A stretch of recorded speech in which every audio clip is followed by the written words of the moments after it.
You are watching Cần Thơ News of Cần Thơ Radio and Television Station. Here are today's headlines. The General Department of Preventive Medicine urged monitoring of respiratory pathogens following WHO's recommendation amid China's hMPV situation.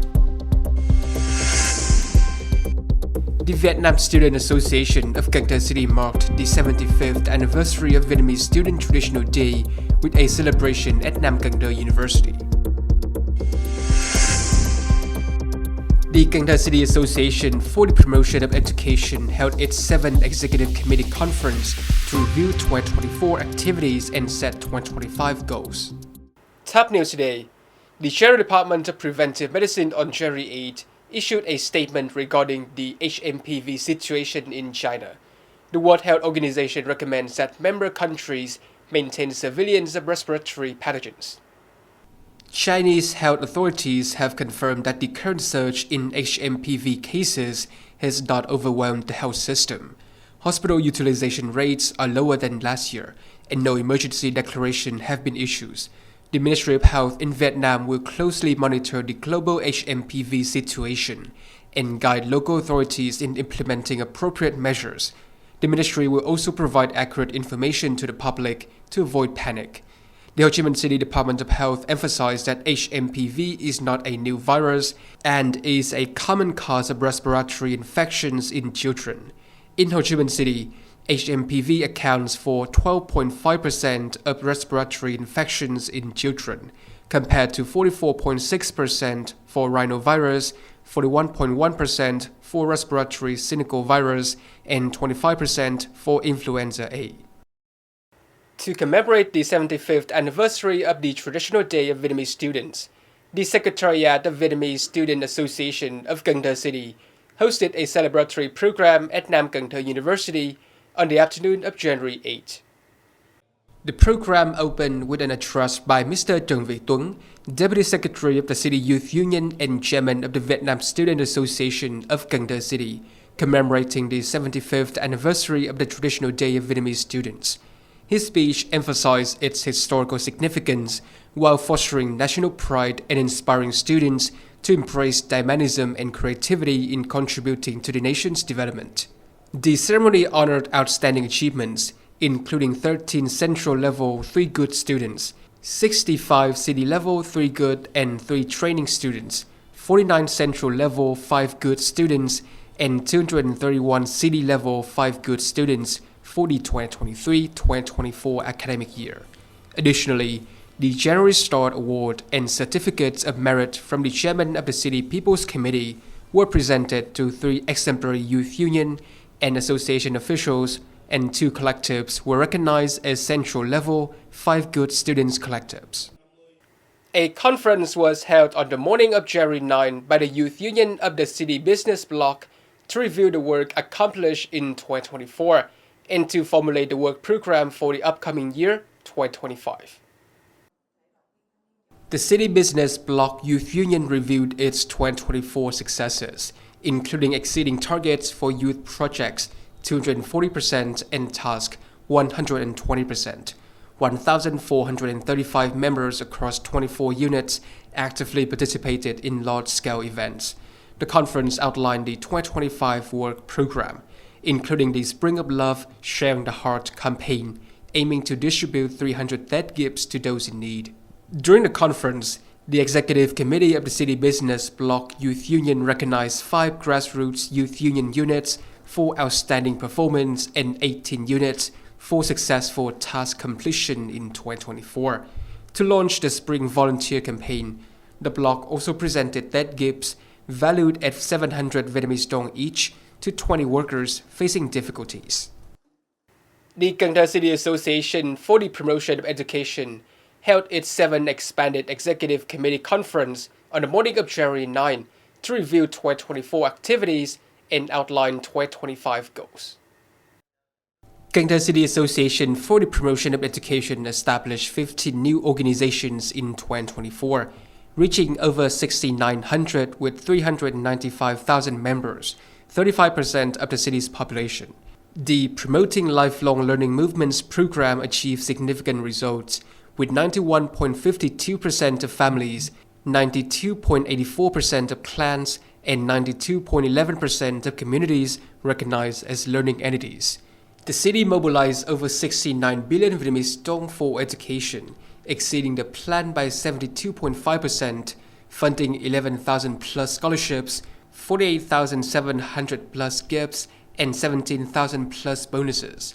The City Association contributed 9.5 billion Vietnamese dong, granting 6,534 scholarships and gifts.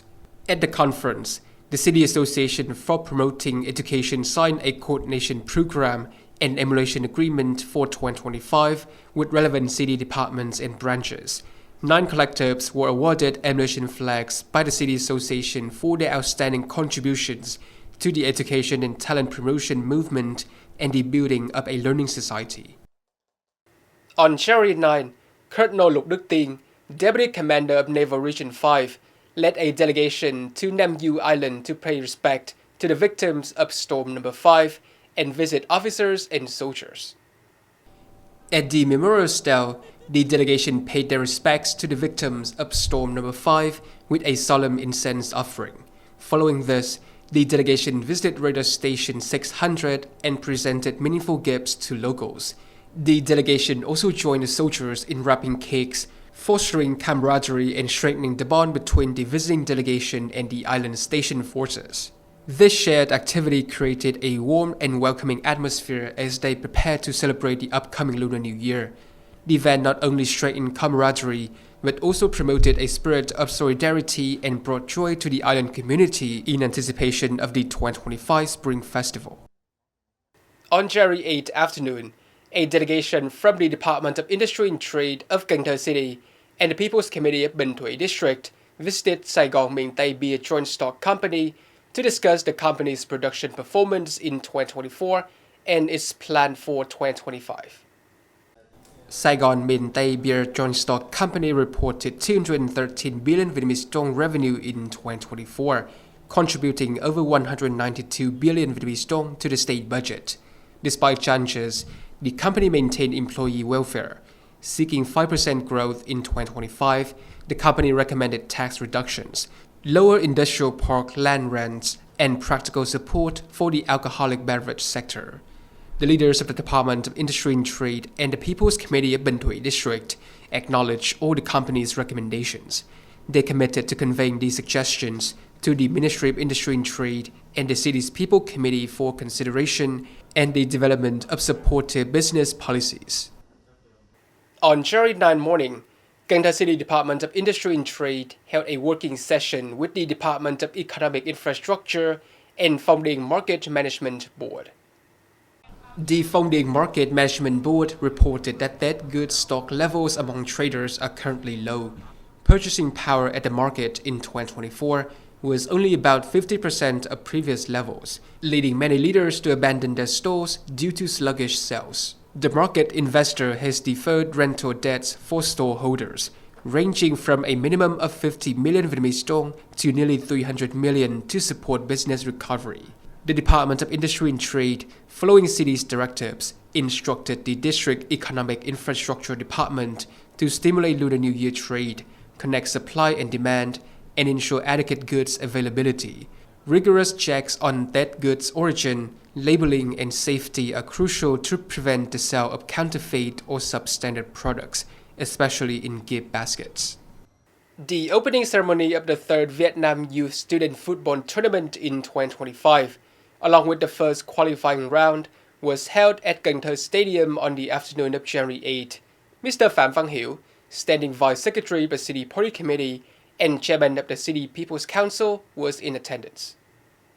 This year's tournament features 67 teams, with 66 competing in regional qualifiers, while the host, Tôn Đức Thắng University, advances directly to the final round.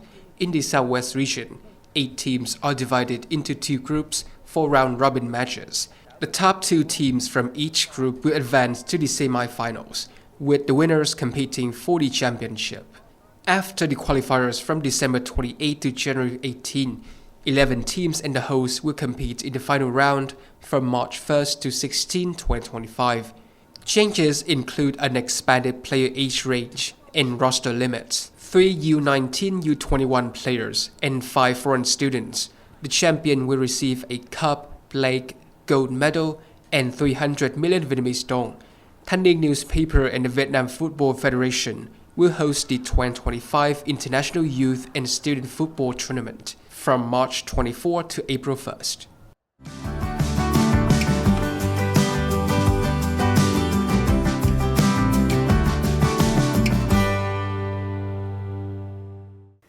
Coming up next is the weather forecast.